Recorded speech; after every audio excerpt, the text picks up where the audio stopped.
আসসালামু আলাইকুম BD sports টিভিতে আপনাকে স্বাগতম। বিপিএল এর 13তম ম্যাচে রংপুর রাইডার্সের বিপক্ষে মাঠে নামে ফরচুন বরিশাল। রান পেলেন তামিম ইকবাল, নাজমুল হোসেন শান্ত। তবে তারা ঠিক টি-20 মার্কাটারি ব্যাটিং করতে পারেননি, যেমনটি করলেন কাইল ম্যাটস। ক্যারিবীয় ব্যাটারের 7 ছক্কার বিধ্বংসী ইনিংসে ভর করে 5 উইকেটে 197 রানের পুঁজি দাঁড় করিয়েছে ফরচুন বরিশাল। সিলেট আন্তর্জাতিক ক্রিকেট স্টেডিয়ামে টসে হেরে ব্যাট করতে নেমে খুব দেখে শুনে শুরু করে ফরচুন বরিশালের দুই ওপেনার তামিম ইকবাল ও নাজমুল হোসেন শান্ত। প্রথম 8 বলে কোনো রানই নেননি তারা। এরপর আস্তে আস্তে হাত খুলতে শুরু করেন। 61 বলে উদ্বোধনী জুটিতেই 81 রান যোগ করেন এই দুই ব্যাটার। 11তম ওভারে দুজনকে ফেরান কামরুল ইসলাম রাব্বি। শান্ত 30, অন্যদিকে 34 বলে 40 রান করে ফেরেন তামিম ইকবাল। এরপর ঝড় তোলেন কাইল ম্যাটস। মাঝে 18 বলে 23 রান করে প্যাভিলিয়নের পথ ধরেন তাহিদ হৃদয়। মাহমুদুল্লাহ রিয়াদ 4 বলে 2 করেই সাজঘরে ফেরেন।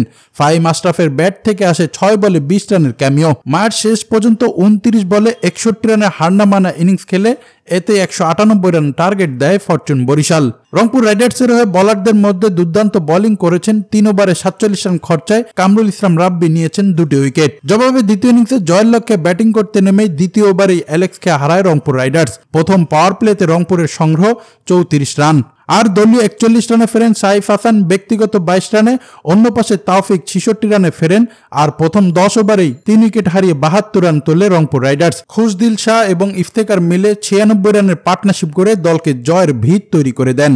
তবুও শেষ ওভারে 26 রানের প্রয়োজন থাকলে একাই দলকে টেনে নিয়ে যান নুরুল হাসান সোহান। এতে অবিশ্বাস্য জয় নিয়ে মাঠ ছাড়ে রংপুর রাইডার্স।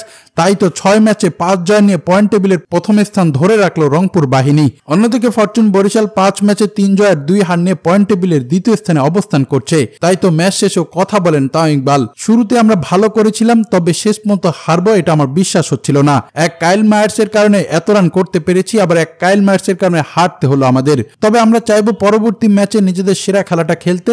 এমন আত্মবিশ্বাসের গল্পই শোনালেন তামিম ইকবাল। অন্যদিকে নুরুল হাসান সোহান দুর্দান্ত খেলেছেন। 7 বলে 32 রান করে দলকে জয় উপহার দিয়েছেন এই ব্যাটার।